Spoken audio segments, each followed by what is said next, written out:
지금 부동산 시장의 가장 큰 특징은 시장의 고지능화입니다. 시장의 지능이 지금 3만이에요. IQ가. 개인 IQ 잘해봐야 110이거든요. 그러니까 저는 지금이 약간 기술적으로 보면은 지금 팔고 다시 사도 될 것 같은 느낌이 있어. 약간 지금 고점이에요. 10월이 단기 고점이거든요. 제가 보면은. 그런데 내년에 누가 또 대통령이 되냐에 따라서 또 판도가 또 달라질 수도 있어서 지금은 어쨌든 좀 조심스럽게 접근해보자. 너무 많이 올랐다. 지금 뭐 버블이다. 이 정도는 대체적으로 저는 받아들이는데 어떻게 행동해야 되는 부분에 대해서는 그거는 종합적 사고가 필요하다고 저는 보고 있습니다.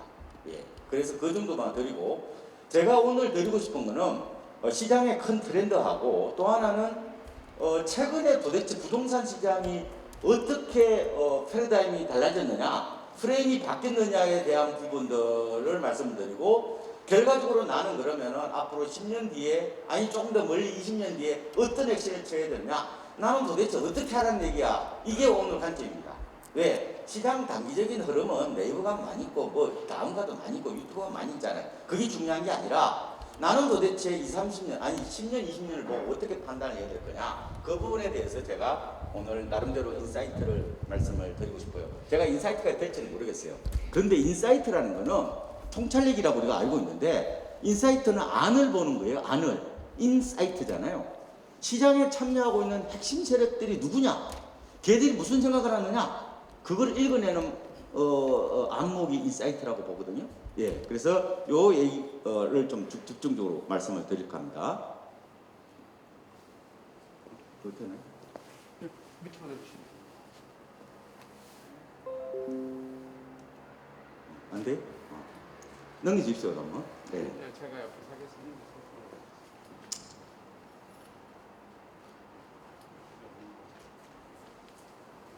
그래? 지금 시장, 예, 내년 시장은 제가 봤을 때 두 가지 이슈인데 하나는 대선이고요. 대선은 그거는 뭐 제가 알 수가 없잖아요. 예, 저는 정치적 견해를 잘 안 드러냅니다. 제가 고대 정치 외교학과를 나왔는데 저는 고대 정치 외면학과 나왔다고 합니다. 부동산 자체가 사실상 이데올로기 게임이거든요. 외피만 부동산이지 알고 들어가면 그거는 계급투쟁이고 이데올로기 전쟁이 돼버렸기 때문에 지금 부동산을 다룰 때 이게 경제학적 관점으로 바라보면은 이게 설명이 잘 안 돼요. 그런 어떤 특징이 있는데 어쨌든 제가 봤을 때 내년 시장의 가장 특징은 첫 번째로는 대선이고, 대선이야 뭐 3월 9일 날이야. 그 끝나면 뭐 금방 그거는 이제 변수가 아니라 상수로 바뀌어버리는 거고, 가장 큰 이슈가 내년은 그겁니다. 그러니까 주십시오. 예. 탈전세 내 집 마련이 내년에 가장 큰 이슈입니다. 내년 8월이 임대차 3법 딱 만 2년이거든요. 그때 당시에 재계약을 했던 사람들이 어떻게 할 거냐? 그러면은 전세가 엄청나게 올랐거든요. 전세 유통 매물이 줄면서 전세가 결국 지금 고공비행을 했어요. 제 개인적 얘기할게요. 저는 집 한 채 이상 안 삽니다. 저는 시장에 영향을 주는 사람은 훨씬 더 윤리적이어야 된다고 저는 보기 때문에 저는 현금만 부자입니다. 집 한 채 이상 안 삽니다. 옛날부터 그랬어요. 그래서 저는 전세 놓고 전세에 살고 있어요. 그런데 제가 살고 있는 이 마포의 전세값이 비싸지 않아요. 43평짜리가 제가 작년에 계약을 할 때 5억 3천 주고 계약했습니다. 지금 얼마 나오냐면은 얼마 나올 것 같아요? 5억 3천? 1년 사이에 얼마? 한 7억 하겠지. 많이 올 때. 아니요. 11억. 어떡하잖아요. 그럼 할 수 있는 방법은 뭐예요? 오른 금액을 반전세로 옮기거나 아니면 뭐예요? 저렴한 주택을 사는 구조가 돼요. 이 시장이 내년에 가장 큰 특징은 탈전세 내 집 마련. 작년은 비강남의 반란, 노원구가 많이 올랐잖아요. 올해는 탈서울 내 집 마련. 이게 핵심입니다. 내년은 뭐라고요? 탈전세 내 집 마련이 시장의 관건이다. 내년 전세시장은 누구한테 물어봐라? 전세시장한테 물어보면 정확하다 이렇게 볼 수가 있을 겁니다. 이 얘기입니다. 이 쭉 읽고 보시면 되고요. 최근에 서울집 값이 왜 이렇게 올랐느냐? 여러 가지 변수가 있습니다. 그거는 뭐 유동성이 늘어나서 그럴 수도 있는 거고, 임대차 3법, 전세난, 그 다음에 급격한 가구 분화. 제가 가장 주목하게 보는 거는 지금 경기 인천의 집값이 폭등했어요. 이거는 과거의 패러다임하고 다른 거예요. 에? 앞으로 인구가 줄어들면은 똘똘한 한 채만 살아남는다. 강남만 살아남을 거야. 라고 그동안에 얘기를 했죠. 이제 일본처럼 갈 거야. 신도시는 몰락하는 거야. 다마처럼 갈 거야. 샌리처럼 갈 거야. 이제는 끝장났어라는 그런 이른바 선동구호들이 결과적으로 보면 다 사기였던 거예요. 거짓말이었던 거죠. 인천 연수구가 올해 50% 올랐어요.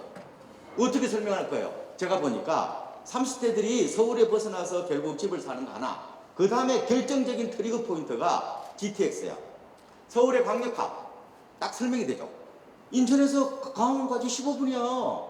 그러면 종전의 공간에 대한 개념이 완전히 젊은이들은 다른 거예요. 원래 절대적 거리와 친미적 거리가 일치하는 거거든요. 일반적으로. 그래서 뭐예요? 가령 춘천에 지금 뭐 청춘열차 타고 가면 1시간밖에 안 걸리잖아요.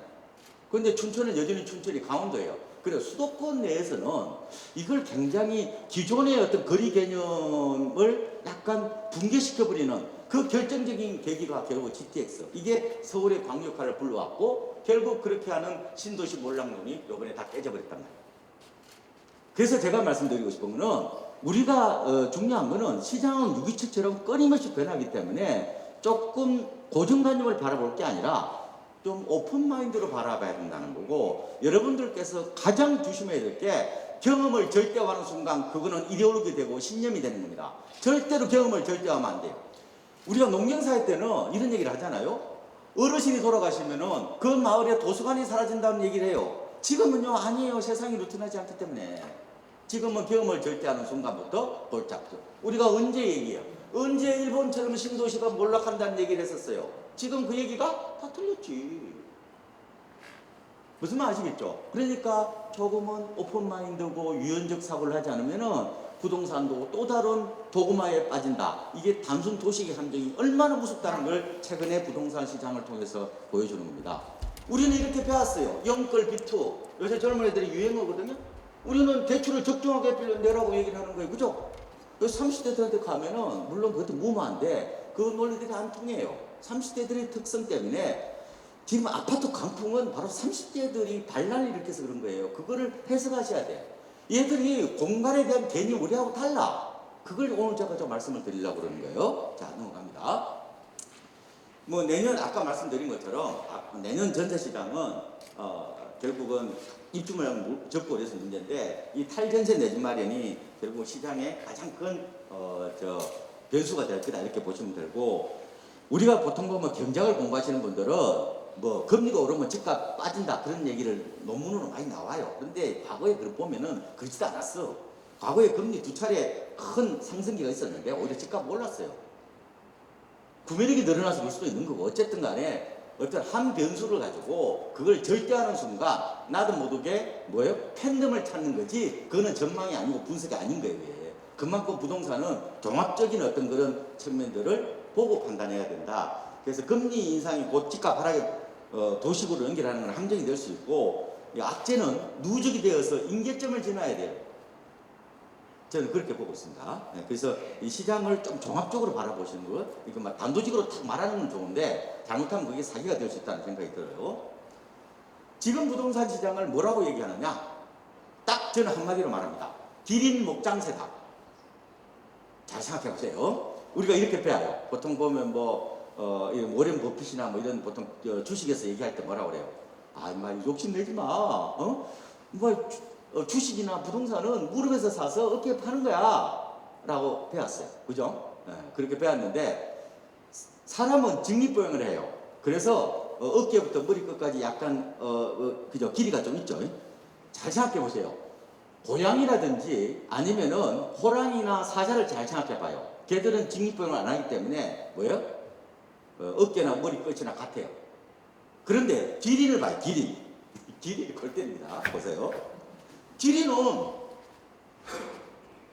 무릎부터 어깨까지보다 어깨에서 머리끝까지가 더 길어. 지금 서울 집값이요. 수도권 아파트 올해까지 10년째 올라가. 10년째. 이런 경우는 없었어요. 역사상. 내년도 오른다는 거잖아요. 대체도 내년도 오른다는 게 지금 보고서란 말이에요. 그러면 내년 오르면 11년째 올라가는데 그러면 종전 방식들이 다 깨져버리는 거예요. 지금 보면은 버블이라는 지가 벌써 버블을 강조한 지가 한 3년 이상 넘은 것 같아요. 그럼 이걸 어떻게 하셔야 돼요? 그러니까 그게 오히려 그러면은 작년에 집 산 사람이 나왔지. 그 버블 와중에도. 그죠? 근데 어쨌든 지금은 이래저래 조심해야 된다는 것은 저는 맞는 것 같고, 그래서 고점은 지나가봐야 아는 거고, 고점에 거의 임박해 있으니까 지금은 조금은 관망해서 지켜보는 게 좋을 것 같다, 이렇게 정도 말씀을 드리고, 지금은 어쨌든 여러분들께서 대부분 무주택자들은 거의 없으실 테니까 집을 어떻게 리모델링을 할 거냐, 내 자산을 리밸런싱을 할 거냐, 그렇죠? 결국 갈아타야 되는 부분에 대해서 그 부분에 대해서 좀 고민해 보시는 게 좋을 것 같아요. 집을 추가적으로 하나 더 살 수가 없어요. 왜? 취득세가 8%이기 때문에 그거는 거의 불가능하다고 보시면 될 거예요. 결국은 지금은 자식들 집 하나 사줄 건지 말 건지 그거 고민하시는 거잖아요. 그것도 애가 세대 분리 안 되면 취득세가 8%예요. 그래서 그 잘 엄두를 못 내는 경우가 많아서, 어쨌든 제가 드리고 싶은 거는 지금은 집을 사기가 조금 애매하고, 그리고 팔기도 약간 좀 애매한 어떤 그런 측면이 있단 말이에요. 특히 집 한 채는 저는 장난치는 거 아니라고 봐요. 왜? 장기적으로는 우상향을 한다고 저는 보고 있거든요. 출렁이면서 결국 올라간다고 보는 건데, 부동산은 그렇게 막 철랑되는 그런 거보다 그냥 갖고 있는 게 결국 보면은 멀리 보니까 돈이 되는 경우가 많아요. 그게 부동산 전문 용어로 엉덩이 밀착의 법칙이라고 해요. 딱 깔고 앉아있으면 어느 순간 부자가 되는 거죠.